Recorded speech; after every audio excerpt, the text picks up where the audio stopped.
Sauku Kapitaya, Sauki Ulena Utahi, Wakanham, Nikito, Nilewata. Welcome viewers, and thank you for joining this long, detailed and carefully structured analysis of one of the most consequential moments facing the Kuki-Zo community in recent years.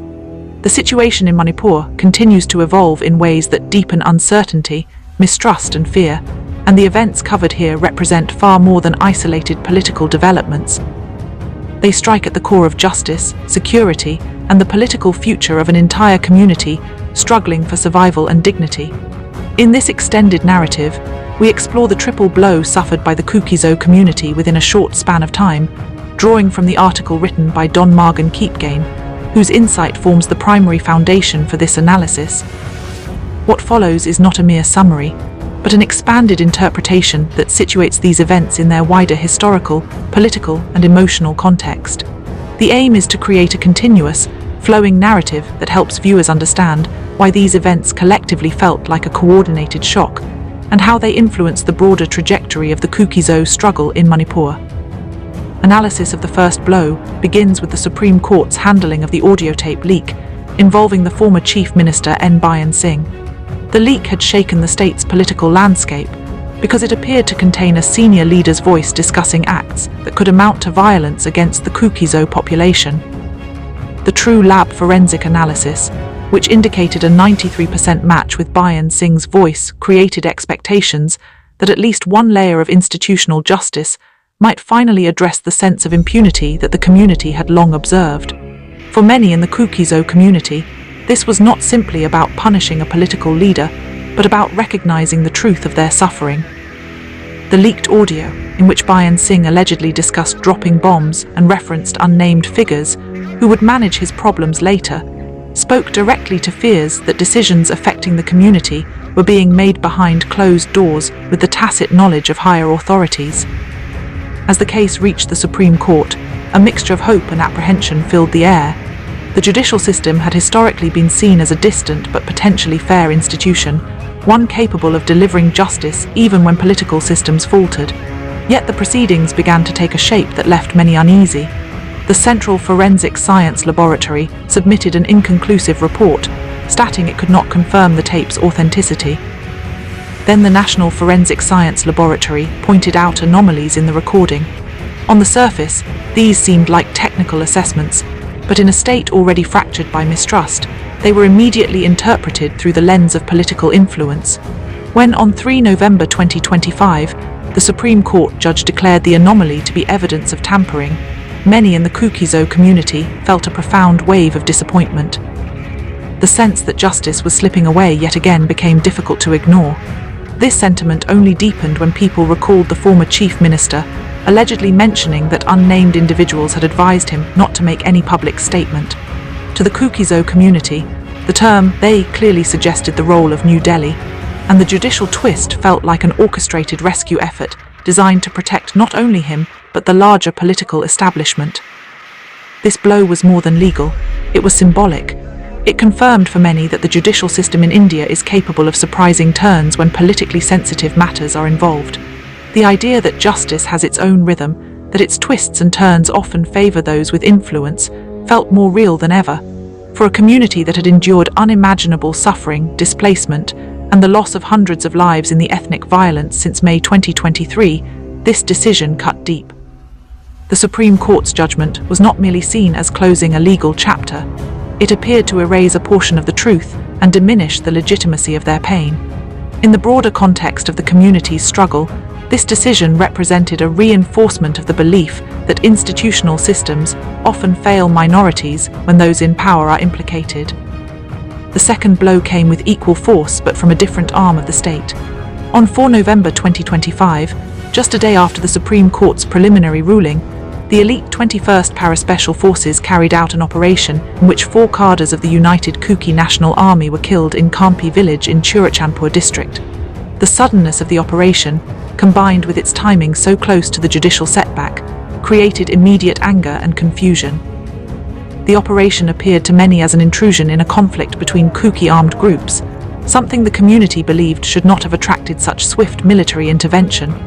The fact that the para-SF became involved, despite the security forces still operating under internal security mode and not under counter-insurgency operations due to the ongoing ethnic conflict, raised further questions.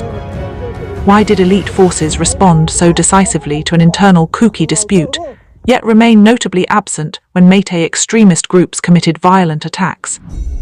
To understand the depth of the community's reaction, one must recall that just days earlier, 2 Assam Rifles personnel had been killed and several injured in an ambush by Meitei terrorists in the valley. Despite the seriousness of the attack, no counter-terror operations were launched. This contrast was extremely painful to the Kuki-Zo community, who saw the inaction as a clear indication of selective enforcement. The fact that over 6,000 weapons looted by Meitei mobs and extremists from state armories remained unrecovered for more than 2 years made the situation even more alarming. Many Kuki-Zo villages had been burned and attacked using these very weapons, yet there had been no large-scale security operation to retrieve them. For the community, this created an unmistakable pattern. When violence originated from Meitei groups, the response was minimal or non-existent. When Kuki groups were involved, even internally, the response was swift and lethal. The logic of such actions did not align with conventional military procedures, and many began to see it as an extension of political objectives rather than purely security-oriented decisions. This perception deepened when the broader framework of the conflict was considered. Despite many Meitei militant organizations being designated as terrorist groups by the Ministry of Home Affairs, AFSPA remained enforced only in the hill districts where the Kuki-Zo people live, while the valley remained exempt. The contradiction felt absurd and painful. Groups labeled terrorists operated in areas without AFSPA oversight, while the Kuki-Zo population endured the full weight of military powers in their own regions.